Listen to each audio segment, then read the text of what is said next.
When I visited Latin America in 2016, and again last year, I met with educators and church officials and Notre Dame alumni from all walks of life, and we talked about many things: humanities, science, innovation, the importance of applied research, and faith. We talked about the riches of Latin America and the close ties between Notre Dame and its people. But again and again, the conversations in Brazil, Chile, Argentina, Mexico, and many other parts of the world as well return to the topic of values and ethics and how we must prepare our graduates to combat the blight of corruption that erodes the rule of law, robs from ordinary people, and undermines a commitment to the common good essential to a healthy society. When Mario Vargas Llosa, the Peruvian writer who for decades has commented eloquently on corruption and tyranny in Latin America, received the Nobel Prize in 2010, he was described as someone who fought for freedom, quote, with political courage and common sense, unquote. The same could be said of today's commencement speaker. It is fitting, then, that Vargas Llosa, the Nobel laureate himself, just last month wrote the following, and I quote, "There are many admirable people in Brazil, but if I had to choose just one of them as an exemplar to show the rest of the world, I would choose Sergio Moro in a heartbeat," unquote. Our Ladies University reached the same conclusion last year when we conferred the Notre Dame Award on Judge Sergio Moro at a ceremony in Sao Paulo. We cited him for what the world would recognize: his courageous efforts to preserve his nation's integrity through steadfast, unbiased application of law. By addressing the pernicious problems of public corruption in a judicious but unyielding way, Dr. Moro has made a marked difference for all Brazilians and for humankind in our universal thirst for justice. He does this, I know, at great risk to himself and to his family. Dr. Moro is the son of educators. He received his Bachelor's of Laws in 1995 from Maringo State University. The following year, he joined the federal bench. He returned to academia to earn his Doctor of Laws from the Federal Universities of Paraná in 2002. He has presided now for 2 decades in the federal judiciary and serves as an adjunct professor at his alma mater. The New York Times described Dr. Moro as the face of the national reckoning for Brazil's ruling class. Fortune ranked him 13th on the list of the world's greatest leaders, and Time magazine included him among the world's 100 most influential people.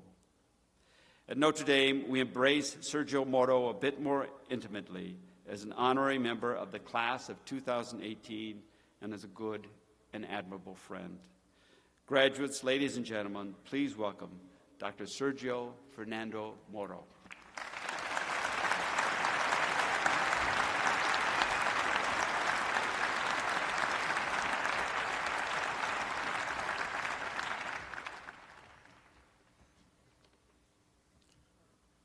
Father John Jenkins, the Board of Trustees of the University of Notre Dame, members of the faculty, professors, staff, thank you all for the opportunity to be here. I'm very honored. To begin, let me congratulate all of you, the newest graduates, the class of 2018. Graduation at the University of Notre Dame is a tremendous achievement. New challenges wait outside for you all, but this day is for joy and celebration.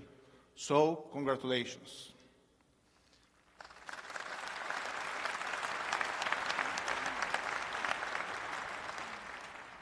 I also want to congratulate the parents.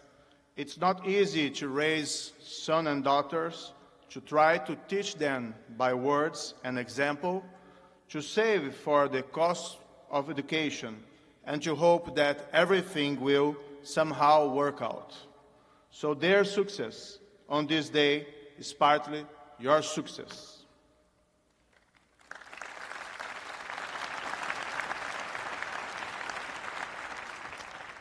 I'm a judge in Brazil, and you probably don't know, I'm also a father. My younger child, a boy, is still in school, but my older daughter is attending law school in Brazil. I'm proud just for her being there, and I can barely imagine how proud I'll be on her graduation day. Therefore, fathers and mothers and other relatives, I do have at least an idea about how deep your pride is at this moment. Congratulations.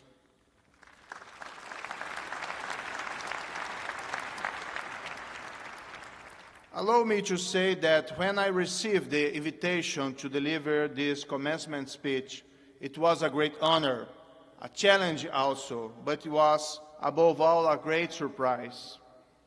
What does a judge of a Latin America country have to do with a commencement ceremony of a distinguished university in the United States? After some reflections, I concluded that, after all, this is really a small world.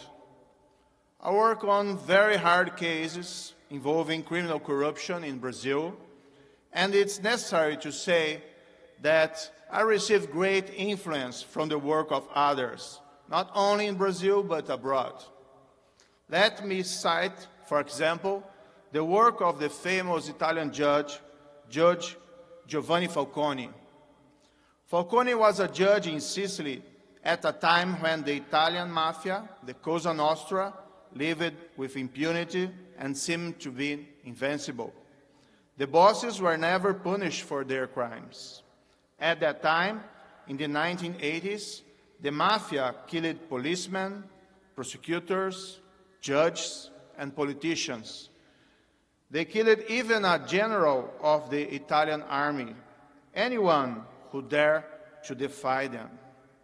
But with the work of Judge Falcone and his brave colleagues, the mafia rule was put to an end. In a famous Maxi trial, which took almost 2 years and finished in 1987, 344 mafiosis, including bosses, were finally convicted. The Sicily Mafia still exists, but not anymore with the same power they had before.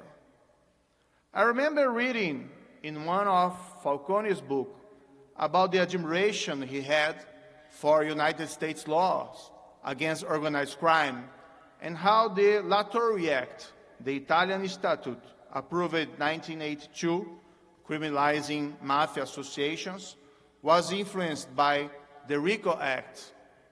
RICO means Racketeer Influence Organization, and it is a United States statute approved in 1970. What makes all this a very small word is that the RICO Act was drafted by a graduate from Notre Dame University.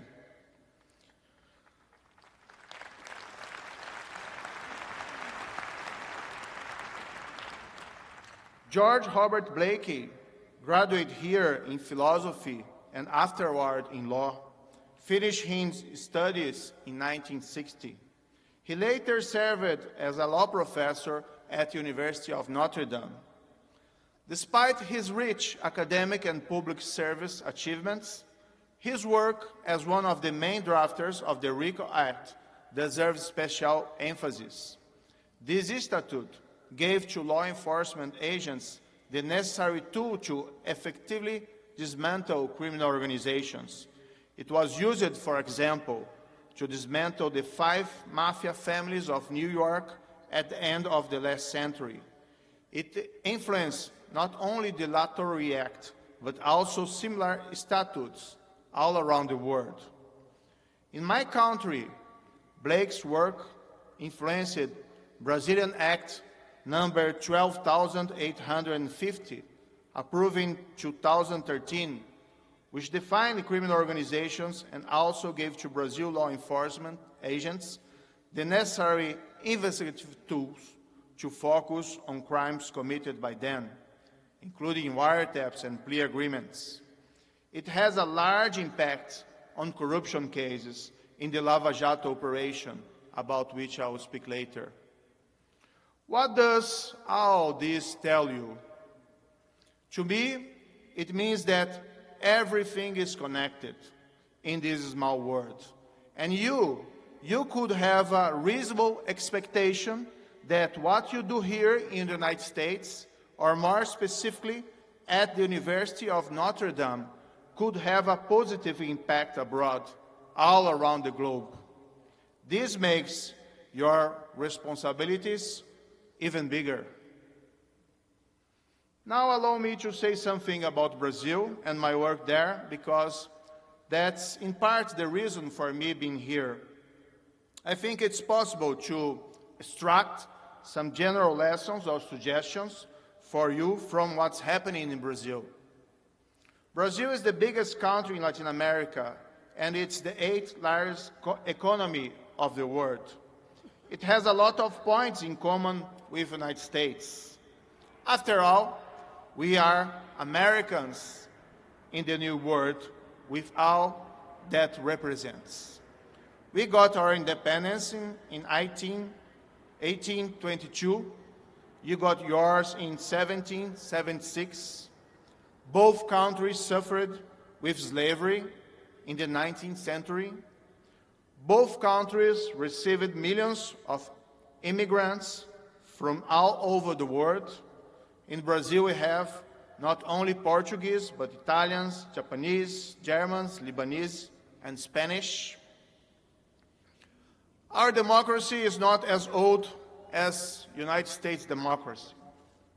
To be honest, we have suffered since our independence several dictatorships. The last one ended in 1985. Since then, Brazilian citizens have recovered all their democratic rights and freedom. Since then, it's possible to say that we, like you here, have the same dreams of liberty and equality. However, after recovering our democracy, we have still made several mistakes. It seems that we in Brazil, as a people, failed to prevent the misuse and abuse of public power for private gain. So corruption grew, and in time it became widespread, endemic, or even systemic. Anyway, since 2014, a giant investigation under my jurisdiction was started. It's about billions of dollars of bribes paid in public contracts to public officials and high-level politicians. The case is named Lava Jato Operation. In English, they call it car wash operation. It's not possible to describe here everything about the case or to explain exactly why it has such a strange name. But let me say that different from our past of impunity for grand corruption, this time several powerful criminals are being tried by due process and being held accountable. Nowadays, as a result of this investigation, more than 157 persons were convicted for bribery and money laundering. Among them, there are powerful businessmen and politicians like executives and CEOs of Brazilian biggest construction companies, executives of Petrobras, which is a Brazilian state-owned company, and high-level politicians like congressmen, a former governor, a former secretary of finance of the federal government, a former speaker of the House, and even a former president. It's interesting to note that it was also discovered that some bribes were also paid by Brazilian companies for public officials and politicians abroad. For example, in other Latin American countries. Some of these countries received the evidence and they are building their own cases. Because of that, some people say there is a kind of anti-corruption wave all over Latin America. And to be honest, this may be happening in many, many parts of the world. We all recently heard news about corruption charges and convictions against the former president of South Africa and the former president of South Korea. In Brazil, I'm just one of many people working on this investigation. Let's make clear, it's the product of an institutional action by judges, prosecutors, and police officers. This work has not been easy. Old acts of systemic corruption and impunity are hard to overcome. There are threats, menaces, risks, and attempts at defamation. Some criminals and their allies don't want to change the status quo of bribery and impunity, and there are many, and they are powerful. Despite that, the investigation, the prosecution, and the trials are in progress, and Brazilian people support them. Since 2015, millions of Brazilian citizens went to the street to protest against corruption and in support of the car wash probe. A poll in April this year showed that 84% of Brazilians want the probe to continue. Of course, the systemic corruption uncovered in Brazil is shameful. But there is another way to look at this picture. There is no shame in the enforcement of the law. As once said by United States former President Theodore Roosevelt, now I'm quoting, "The exposure and punishment of public corruption is an honor to a nation, not a disgrace."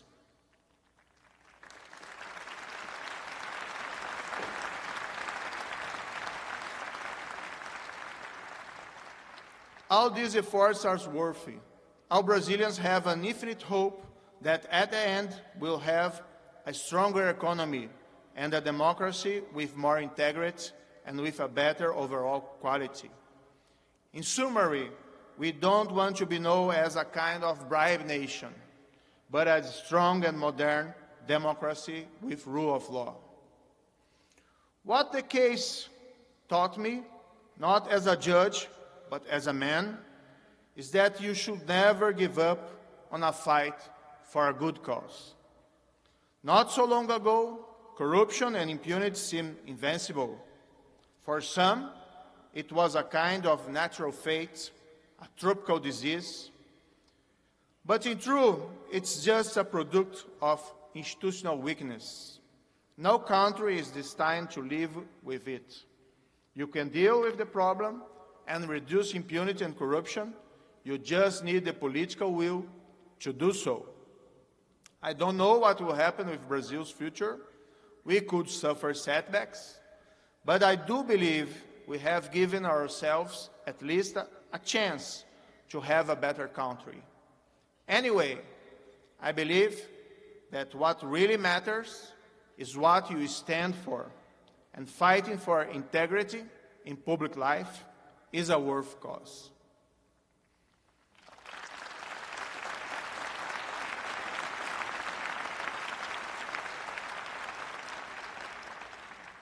Coming to the last part of my speech, let me say again that you are in a day of joy and celebration. You are graduating for University of Notre Dame, this distinguished institution.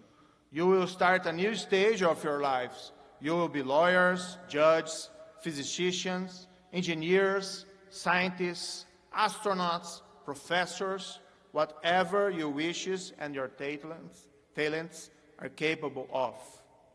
I really hope that you all be happy in your careers and also in your private lives. But although it's true that every person exists as an end in himself, as Kant, the Königsberg philosopher, has said, it's also true that no man is born for himself, as Walling, one of the levelers of the Old England, taught. So, never forget to act with integrity and with virtue in your private and public life. Never stop fighting for these values within your community. Never give up on demanding virtue and integrity from your government. Never forget the cornerstone of democratic nations, which is the rule of law. It means that everyone is entitled to equal protection of the law. In this meaning, it works to protect the most vulnerable. But it also means that no one is above the law.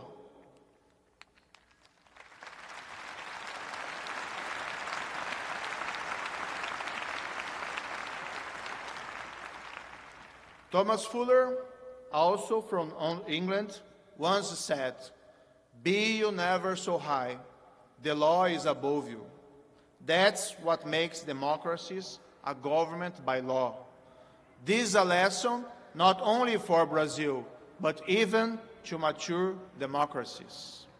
Democracy starts to fade when citizens turn their backs on public matters, and when citizens stop caring if their government works for the common good, or only for special interests.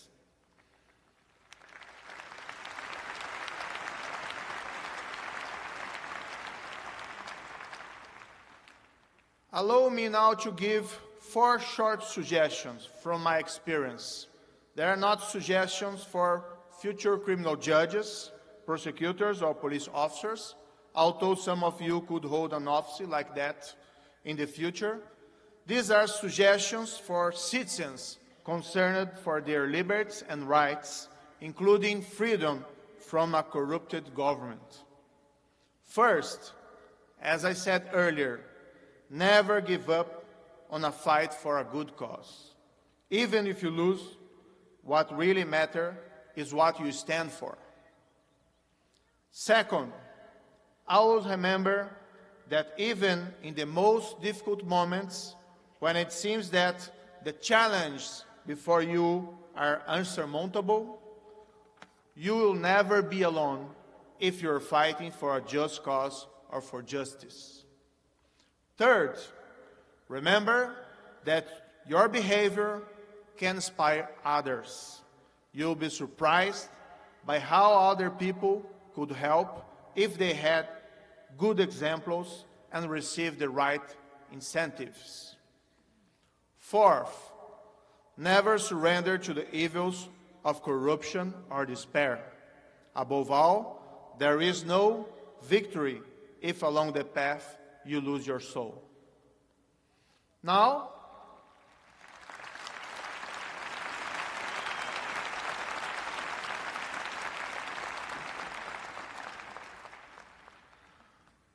take a moment and look around you. Beside you are your friends. You'll probably carry these friendships for the rest of your life. Real friends are forever. Just take another moment and look a little bit further. There are your parents, your relatives, your professors, and also the university personnel.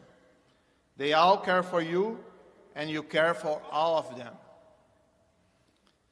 But now, take a longer moment and think about the larger picture, about the country you live in, and the small world that we all live together and share.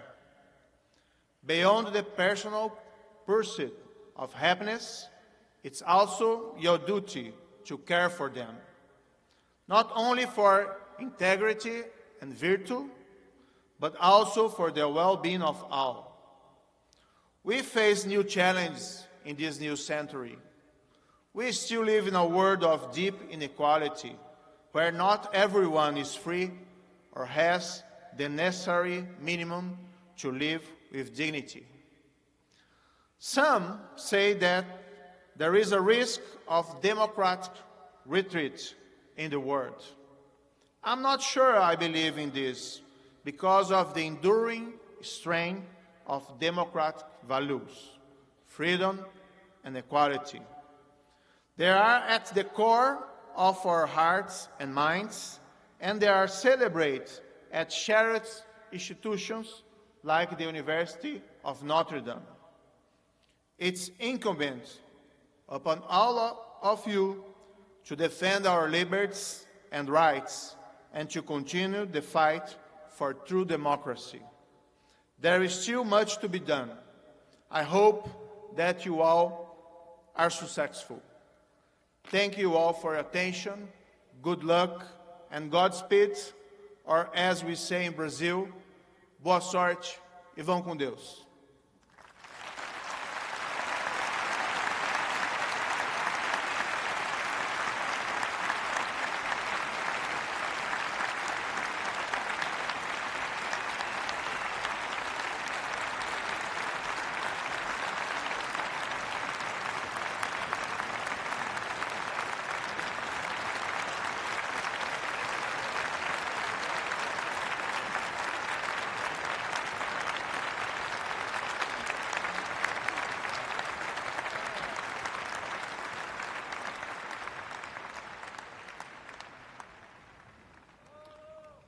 Judge Moro, your actions and words in Brazil were courageous. Your words to us today were powerful. Your example is inspiring, and we can all hope infectious. You've challenged us by your words and your life. You have honored us by your presence. You can see how this whole community admires what you have done. Please know that our thoughts and our prayers are with you as you continue to impose the rule of law in Brazil and have it spread throughout the world. Thank you very much.